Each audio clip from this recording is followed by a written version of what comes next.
A gatekeeper is a person who stands between the researcher and the potential participant. Gatekeepers are able to control who has access and when to the participant.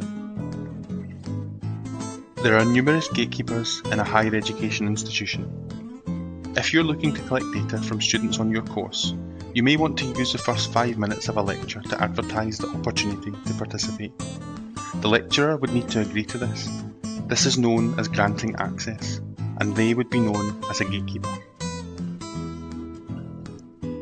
Those who administer and analyse institutional surveys or collate notes from student rep meetings also act as gatekeepers of that data, and you may need to influence them in order to gain access.